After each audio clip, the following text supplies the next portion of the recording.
Por quase 47 anos, houve uma tática do Irã que quase nunca falhou: esperar. Em cada crise que enfrentaram, eles não revidam imediatamente, não têm pressa. Em vez disso, eles escolhem prolongar a luta até que o inimigo se canse.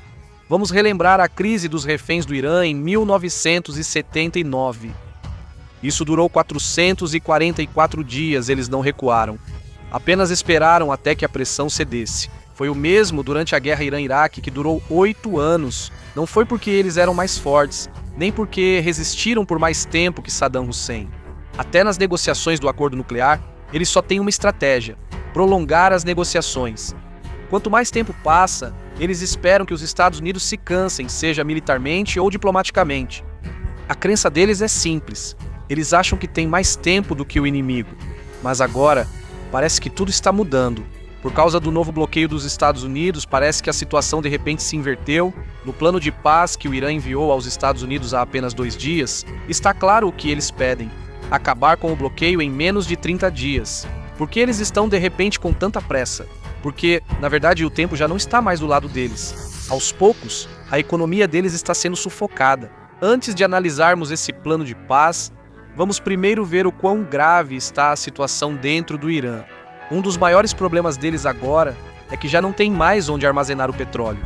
Sim, eles continuam produzindo petróleo, mas estão ficando sem espaço para armazenamentos. De acordo com os relatos, eles já começaram a reduzir a produção de petróleo. Não porque querem, nem porque precisem. Eles não querem chegar ao ponto de encher todos os tanques de armazenamento.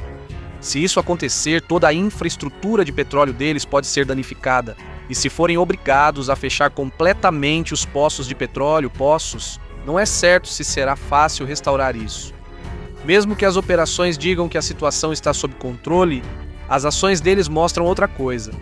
Por exemplo, o Ministério da Indústria do Irã já alertou os cidadãos sobre o aumento dos preços dos veículos. Segundo eles, isso não é natural, há manipulação envolvida e falta de oferta. Devido à enorme pressão, eles foram até obrigados a planejar a importação de carros usados, algo que raramente faziam antes. Enquanto isso, segundo Hamid Hosseini, a indústria de petróleo deles tem experiência suficiente e eles não estão preocupados. Mas é aqui que entra uma regra importante, uma regra. Não escute apenas o que o governo diz, observe o que eles fazem. E por enquanto, está claro o que eles estão fazendo. Estão reduzindo a produção porque têm medo de ficar sem espaço. E não é só isso. Ao mesmo tempo, está em andamento a chamada Operação Fúria Econômica, uma série de sanções e congelamento de ativos implementados pelo Departamento do Tesouro dos Estados Unidos contra o Irã e as empresas que o ajudam. Isso mostra que o problema deles não é só o petróleo, mas também o dinheiro, que está sendo bloqueado aos poucos. E enquanto a pressão externa continua, uma pergunta vai ficando cada vez mais forte: até quando o Irã vai aguentar essa situação? Se até mesmo o tempo, que antes era sua arma mais forte, está pouco a pouco se esgotando. Hoje, só nesta manhã, o secretário Bassam fez uma declaração sobre a operação em andamento. Você pode nos dar uma atualização sobre o estrangulamento econômico que você vem impondo no Irã?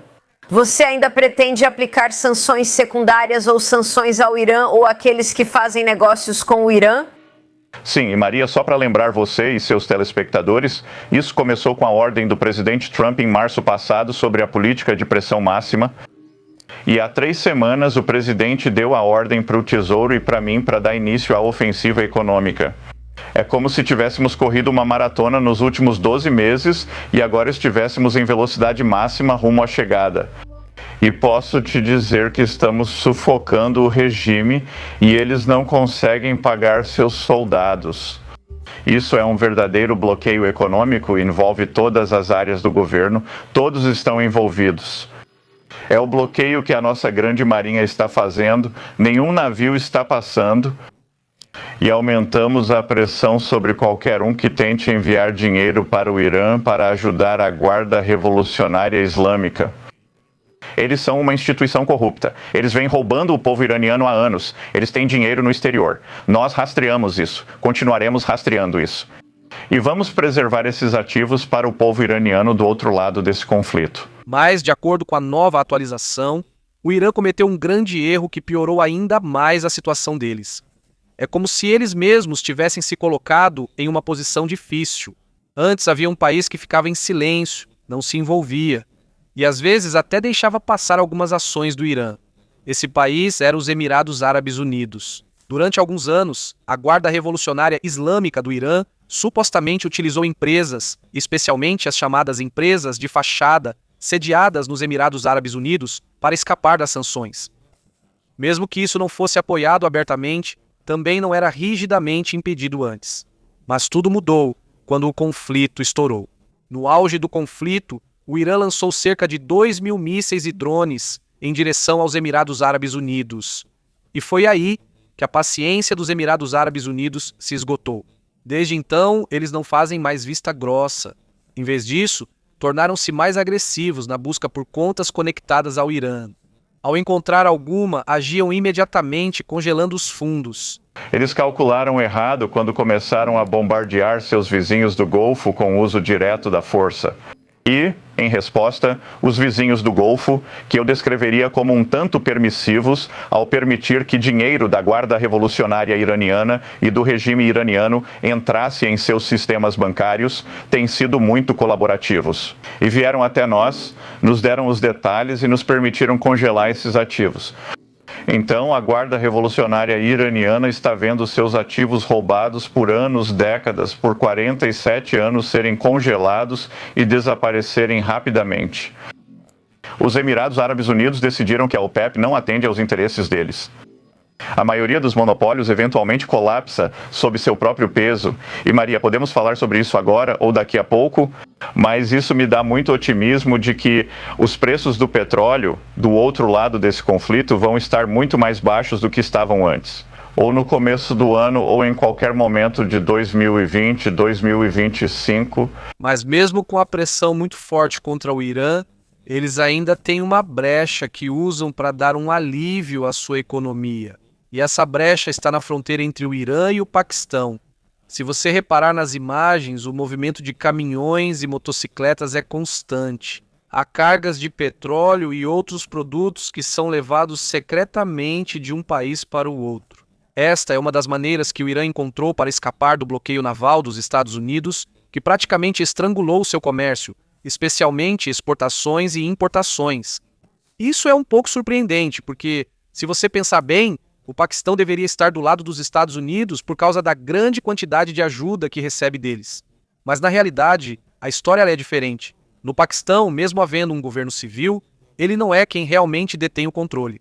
Os militares têm grande influência na economia e muitas decisões giram em torno disso. E, de acordo com os relatórios, esse próprio lado militar lucra muito com o contrabando que acontece na fronteira. Por isso, mesmo com a pressão dos Estados Unidos, o comércio ilegal continua. Por causa do dinheiro, isso prevalece mais do que as alianças. Isso virou uma grande questão, a ponto de Donald Trump ser questionado.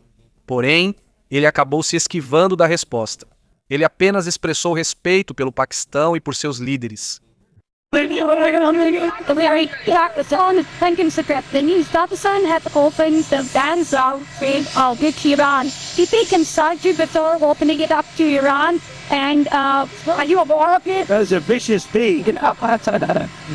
Eu sei tudo sobre isso. Eu verifiquei os binários. Muito bem. Paquistão. Respeito muito o Paquistão, o Marechal de Campo e o Primeiro-Ministro.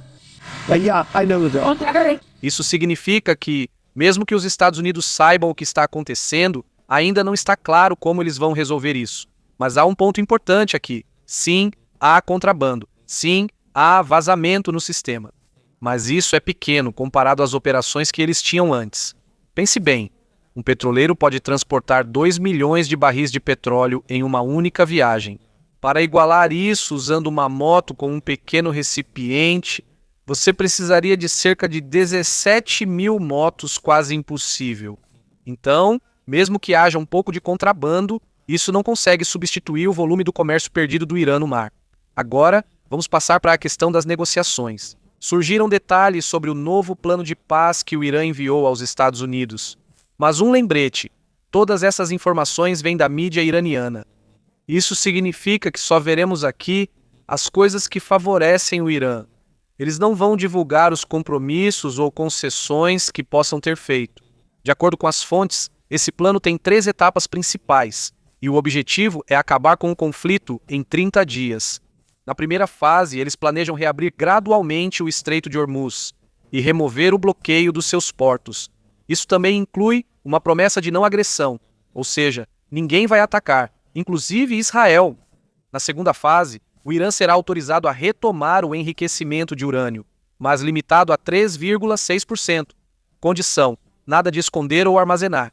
Também faz parte do acordo que não haverá ataques. Em troca, o Irã deve parar com seus ataques. Mas uma coisa está clara: o Irã não quer desmantelar suas instalações nucleares. Isso não faz parte do plano. Se o acordo avançar, os fundos congelados deles também serão liberados aos poucos, e na fase final há um plano mais amplo. Um diálogo estratégico com seus vizinhos, os países árabes, para criar um sistema de segurança mais estável. Em outras palavras, o Irã está tentando mudar o rumo do conflito para a negociação. Deixando claro, ainda não temos todos os detalhes da proposta. É muito provável que o Irã tenha concessões ou ofertas em troca que ainda não foram divulgadas, porque as informações que estão saindo agora vêm diretamente da mídia deles. Por isso, é natural que vejamos apenas as coisas que favorecem eles, mas mesmo assim, há um detalhe importante que não pode ser deixado de fora. Na própria proposta, o Irã concordou em suspender temporariamente o enriquecimento de urânio, ou seja, enriquecimento zero por um determinado período de tempo. O problema é que não está claro por quanto tempo isso vai durar. Em negociações anteriores, os Estados Unidos queriam que isso durasse 20 anos. Enquanto isso, o Irã quer apenas 5 anos. Então, o mais realista é que fique em algum ponto intermediário, mas por enquanto, ainda não há uma resposta exata. Outro problema é que o Irã não quer desmantelar seu programa nuclear. Esse é um dos principais desejos dos Estados Unidos. Não apenas que o Irã pare, mas que seja garantido que eles não possam retomar isso no futuro. Mas está claro na proposta que eles não vão concordar em destruir ou remover sua infraestrutura nuclear. Agora vamos para a terceira fase, que é um pouco diferente. De acordo com o plano, o Irã quer conversar com seus vizinhos, os países árabes, para formar um sistema de segurança regional. Mas se você pensar bem, esses também são os países que eram inimigos deles até recentemente. Há apenas algumas semanas, havia tensão e ataques. E agora eles querem cooperar. Por isso, para muitos, parece haver uma inconsistência. Por um lado, eles dizem que querem a paz. Por outro lado, eles também são apontados como a causa da instabilidade no Oriente Médio. Mas mesmo assim, esses são todos os detalhes que temos até agora. E vamos repetir, isso veio do lado do Irã. Então, com certeza, a história não está completa. Enquanto isso, Donald Trump também teve uma reação sobre isso. Quando lhe perguntaram se ele já tinha visto a proposta, ele disse que ainda não analisou completamente, mas que vai olhar isso em breve. Ele também fez outra declaração um pouco forte. Você já fez uma proposta rápida sobre isso? Não, eu não fiz. Estou olhando aqui em cima. Te aviso depois. Ontem à noite você disse que talvez fosse melhor não fecharmos o acordo. Bem, eu não teria que fazer isso. Eu não disse isso. Eu disse que se saíssemos agora, levaria 20 anos para eles se reconstruírem. Mas nós não vamos sair agora. Faremos isso para que ninguém precise voltar em 2 ou 5 anos, como dizem. Me explicaram o conceito do acordo e vão enviar a redação exata. Não é só isso. Ele também mencionou que quer eliminar completamente a capacidade restante de mísseis do Irã. Está em cerca de 85. Já foi reduzida a capacidade deles de fabricar mísseis. Em outras palavras, mesmo que haja paz, ainda está longe. E para entender melhor por que o Irã está agindo assim agora, precisamos voltar mais no passado. Não só até a Revolução Islâmica de 1979, mas ainda antes disso. Na época da dinastia Qajar, porque as decisões tomadas naquela época ainda têm impacto até hoje, e é aí que podemos entender melhor porque, mesmo sob forte pressão, o Irã ainda escolhe uma combinação de esperar e negociar.